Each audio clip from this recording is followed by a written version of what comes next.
Hello friend, আমি ইন্দ্রাণী দত্ত। আজ প্রায় 6-7 মাস বাদে আমি তোমাদের ভিডিও দিচ্ছি। কারণটা তোমরা জানো যে আমার বাড়িতে সমস্ত কাজ হচ্ছিল এবং আমার ছেলের বিয়ে ছিল। এখন থেকে তোমরা আমার সঙ্গে আমার বৌমার মুখও দেখতে পারবে।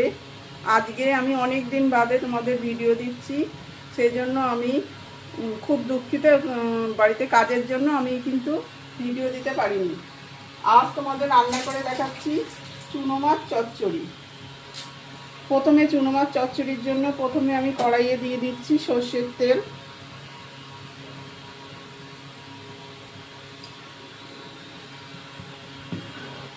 তেলটাকে খুব ভালো করে গরম করে নিতে হবে।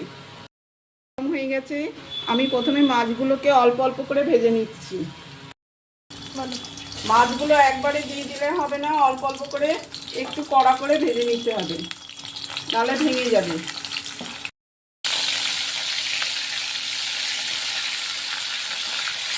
মাছগুলো ভাজা হয়ে গিয়েছে।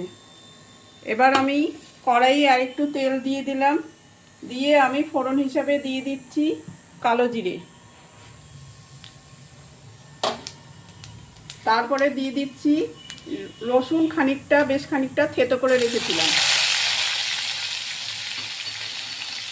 তারপরে দিয়ে দিচ্ছি কাঁচা লঙ্কা। কাঁচা লঙ্কাগুলোকে কিন্তু এরকমভাবে ছিঁড়ে দিতে হবে।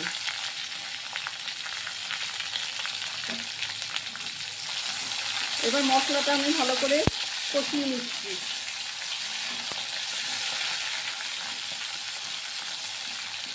এবার দিয়ে দেব লম্বা লম্বা করে কেটে রাখা আলু। এই আলুগুলো কিন্তু সুন্দর করে আমার বৌমাই আমাকে কেটে রান্নায় সাহায্য করেছে। আলুগুলো এরকম লম্বা লম্বা করে কেটেই দিতে হবে।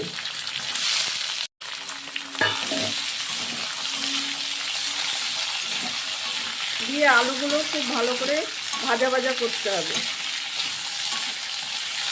আপনারা পুরো ভিডিওটা দেখতে থাকুন।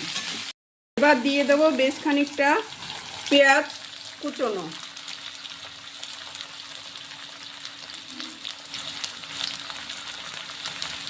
আর টমেটো লম্বা লম্বা করে কুচোনো। এবার আলু আর পেঁয়াজকে খুব ভালো করে ভেজে নিতে হবে। এবার দিয়ে দেবো আমি লবণ, হলুদের গুঁড়ো। এবার পেঁয়াজ, আলু, টমেটো, কাঁচা লঙ্কা সব ভালো করে ভেজে নিতে হবে। আমি এখানে কিন্তু জল দেবো না, ঢেকে ঢেকে এটাকে ভাজবো। আপনারা পুরো ভিডিওটা দেখতে থাকুন। শুধু যদি এই মাছ এরকমভাবে রান্না করেন তাহলে এই মাছ দিয়ে কিন্তু এক থালা ভাত খাওয়া হয়ে যাবে। ভাত চাপা দিয়ে দিচ্ছি। এবার এর মধ্যে দিয়ে দিচ্ছি একটু জিরের গুঁড়ো, লঙ্কার গুঁড়ো,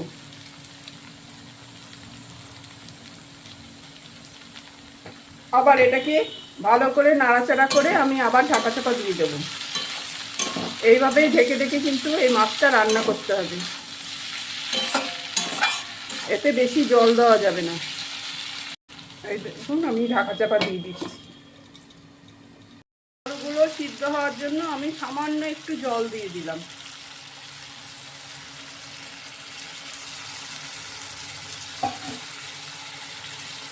দিয়ে আবার খুব ভালো করে নেড়ে আবার ঢাকা চাপা দিয়ে দেবো। জলটা কিন্তু শুধুমাত্র আলুগুলো সিদ্ধ হওয়ার জন্য সেই পরিমাণে জল দিতে হবে, বেশি জল দিলে ভালো লাগবে না। এই দেখুন আমার পেঁয়াজ, আলু সমস্ত কিছু মশলা দিয়ে ভালো করে কষানো হয়ে গেছে। এবার আমি মাছগুলো দিয়ে দেব। মাছগুলো দিয়ে কিন্তু খুব বেশি নাড়ানো যাবে না, অল্প সামান্য একটু নাড়াতে হবে। একটু সামান্য নাড়াতে হবে যাতে মশলার সঙ্গে কষে, কিন্তু বেশি নাড়ালে মাছগুলো ভেঙে যাবে। এবার একটু সামান্য আমি জল দিয়ে দেব।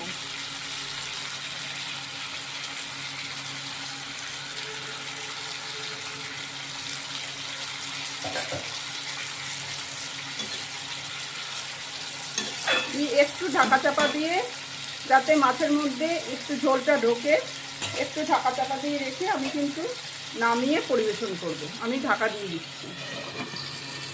কমপ্লিট। কমপ্লিট। আমি ওপর থেকে একটু কাঁচা সর্ষের তেল ছড়িয়ে দিলাম। এবার আজকে কি কি রান্না হলো সেগুলো সমস্ত কিছু পরিবেশন করে আমার বৌমা গার্গী দত্ত ওই আপনাদের দেখাবে। আপনারা যদি চ্যানেলটাকে ভালো লাগে অবশ্যই লাইক করবেন। আমার চ্যানেলটা অনেক দিন দিতে পারিনি, সেজন্য দুঃখিত। এবার থেকে রোজ আমাদের মুখ আবার দেখতে পারবেন।